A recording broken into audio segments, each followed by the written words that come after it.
સુરતમાં ફરી એક વખત અસામાજિક તત્વો છે તે બેફામ બને છે અને અડાજણ વિસ્તારમાં રહેલા આ વેપારી છે તેને બોચી પકડી આરોપીઓ બહાર લાવે છે અને એક પછી કલાક લાફા ઝીકી દે છે અને પોલીસ તેમને ઘટના સ્થળે લાવી આ ગુનેગારોને કાયદાનું ભાન કરાવે છે।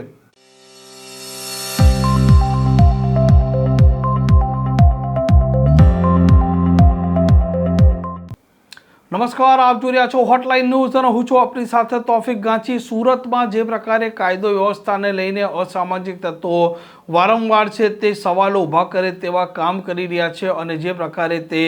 રોજબરોજ સામાન્ય લોકો છે તેમને માર મારી રહ્યા છે, હત્યાનો પ્રયાસ, લૂંટ ધાડ સહિતની ઘટનાઓને અંજામ આપી રહ્યા છે, તેને લઈને અલગ અલગ થાણા વિસ્તારના લોકો હવે ભયના ઓથાર હેઠળ જીવી રહ્યા છે તેમ કહો તો પણ અતિશયોક્તિ ન કહેવાય, કેમ કે જ્યારે ઘટના બને છે ત્યારબાદ પોલીસ આરોપીઓને પકડી લાવે છે અને તેમને કાયદાનું ભાન કરાવે છે। અને આવી જ ઘટના સામે આવી હતી અડાજણ વિસ્તારમાંથી, જેમાં આ પાલનપુર જકાત નાકા પાસે રહેલા જે વેપારી છે તેને આરોપીઓ પૈસાની લેતી દેતીમાં બહાર પકડીને લાવે છે અને એક પછી આ વેપારી છે તેને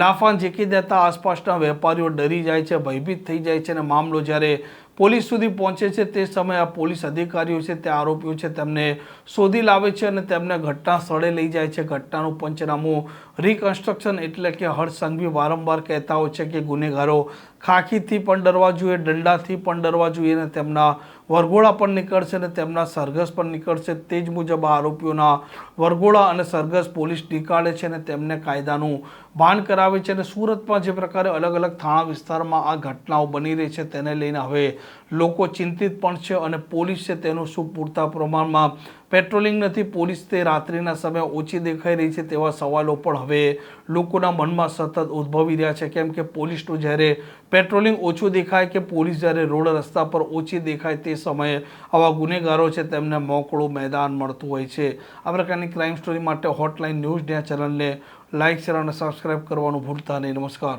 આવા પ્રકારના વિડીયો તમને જોવા ગમતા હોય તો હોટલાઇન ન્યૂઝ ચેનલને લાઇક, શેર અને સબસ્ક્રાઇબ કરો।